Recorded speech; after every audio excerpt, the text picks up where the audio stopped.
Are you guilty of being a busybody? Who is me? I know I am. Oh my goodness, what is it with being so concerned with what's going on for everyone else? I find this absolutely fascinating and it's almost counterintuitive. And I really want to explore today what it looks like to mind your own business, why we might want to mind our own business, and maybe, is it a good thing or a bad thing? What does it actually look like, and what does it do for us if we start minding our own business? Sound like fun? That's what I'm going to be playing around with here today. So welcome. I am Kylie Ansett. I am the Alignment Whisperer, and I guide seekers of alignment to get in touch with their inner brilliance, that part of them that has all the answers, that part of them that just shines brighter than anything else, so that they can live a life of purpose and on purpose. And welcome. Tell me where you're tuning in from. Hello. Welcome. Lovely to see you. I'm coming to you from beautiful Sydney, Australia, and this is your daily dose of alignment. Okay, so what is this minding your own business? What does it even look like?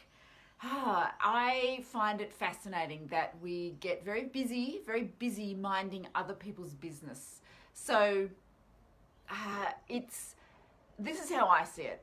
We look outside of ourselves and we worry. Now, this may be you or it may not. It 100% is me unless I am intentional not to do it. And I'm going to explain to you why I think not doing it is a good thing. Now, tell me, is it you? Are you someone that looks outside and worries about the other people, worries about the environment, worries about the government, worries about, your friends, your family, your children, your parents, your neighborhood?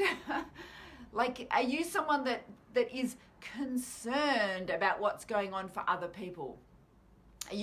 Are you minding other people's business? Now, when I put it that way, it kind of suddenly puts you a little bit on the back foot, right? Because the way we like to think about it is I'm just concerned. I'm a concerned citizen.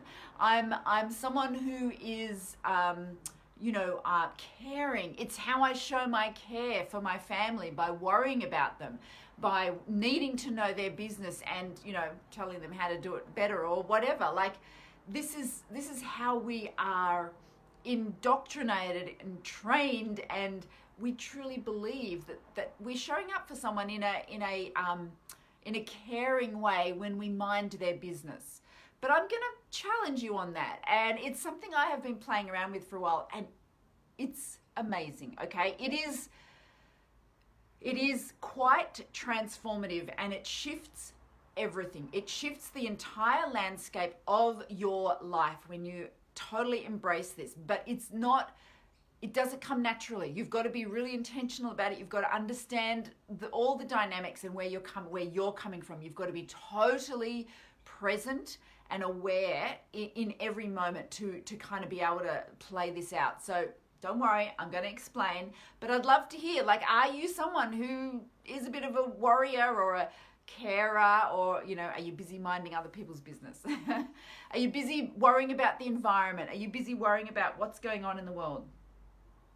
Now, one of the things that happens when we're very busy minding other people's business and showing up in a way that could be seen as being a caring person, but what we're doing is we're deflecting from ourselves. When you're busy projecting your attention outward, you're not looking inward. So you're not worrying about where your attention is or what is going on in your internal world when you're busy worrying about someone else. And for a lot of us, 100% me included, I'm not pretending that this is why I can talk about this with such authority, because I totally am part of this. But when we are deflecting and when we are minding other people's business, what we cannot be aware of what's going on in our own internal environment. The two cannot happen at the same time.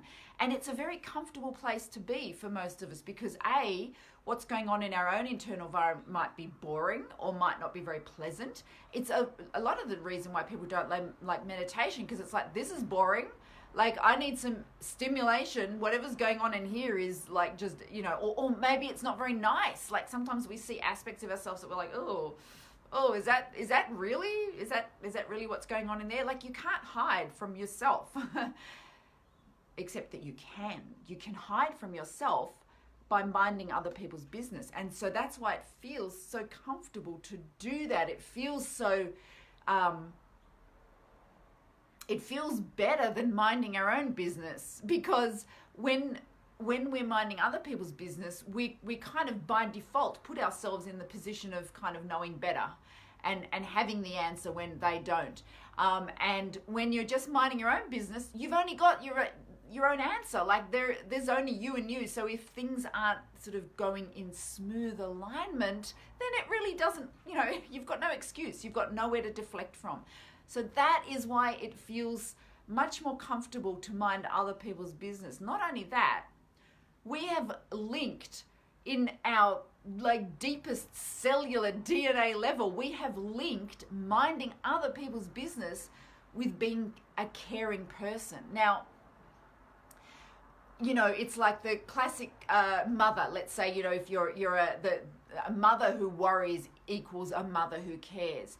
But we know, as being a child of a mother who worries, it's not pleasant. And when you observe a worrying, stressed out mother, what you are actually, when you see that dynamic, it's not pleasant for the child. It's certainly not pleasant for the mother.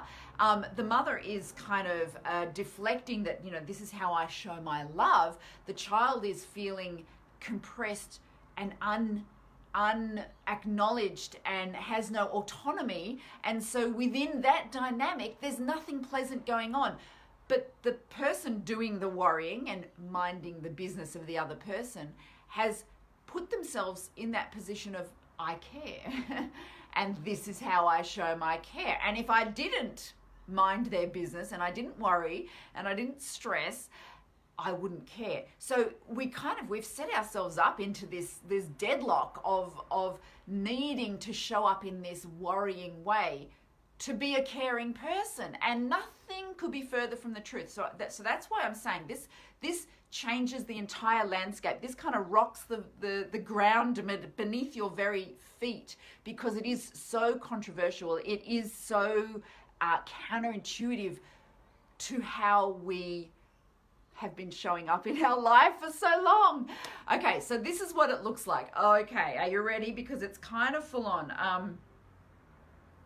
Okay, what would it be like to just mind your own business? Well, first of all, it's pretty boring, because my business is it's boring. It's way more fun to be minding other people's business. So first of all, I have to be okay with just being kind of, bored with my own, with just my own things to worry about. It's also confronting, because I have to own up to my own failures.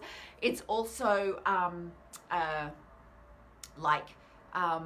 humbling, because again, I have to see things for how they really are.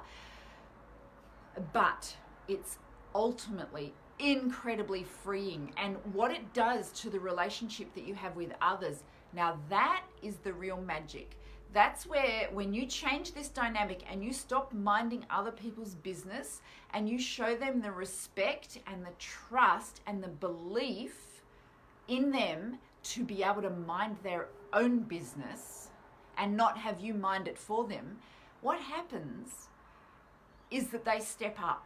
That is what I have observed, and it is shocking, because you really think in every cell of your body, you think, oh, if I'm not worrying about them and caring, if I'm not doing that, then they're going to fall down and fail, and their life is going to go to rack and ruin. But when you just hold your own center and you hold your own ground, and you give them the respect and the belief that that they can mind their own business and they don't need you to mind their business. What happens is people step up into that. They step up into that belief. They step up into that respect. So rather than keeping that dynamic of, you know, you're lesser and I'm greater and you need me to mind your business. And so when you have that dynamic, there is a power struggle. When you do it the other way, you've removed the power struggle. You've actually given the power to each individual, whether it's an individual or a collective or whatever, you've given the power to them. And in that space, people's own brilliance arises. People's own self-motivation, self-actualization, inspiration, it arises. You give it the space to show up and to be present. And that is a beautiful thing. It takes guts to do this because, as I said, it's going against everything that we've ever known, everything that we've ever believed, everything that we think we need to do to be a good person. So we are going against that natural dynamic, and that's pretty confronting. That's pretty that's pretty scary to do. We also truly have to trust the other person, and that in itself, that shifts things for us. When you start doing that, you don't put yourself up here and other people down there.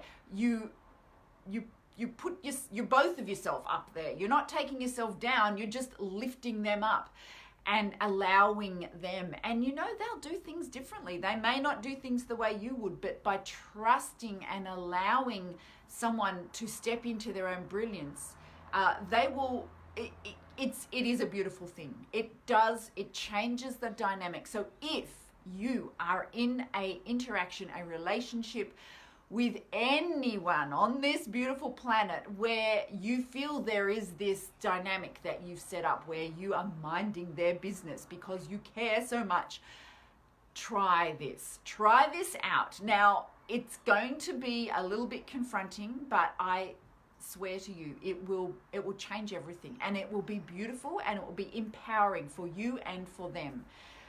So that's my message to you today. So thank you so much for playing with me in the Alignment Sandbox. Don't we have fun? Don't we discuss some interesting and unusual and kind of, I don't know. I never quite know where these discussions are going to go, but I always enjoy them. So thank you so much. And I want you to always know that the power is within you. Bye.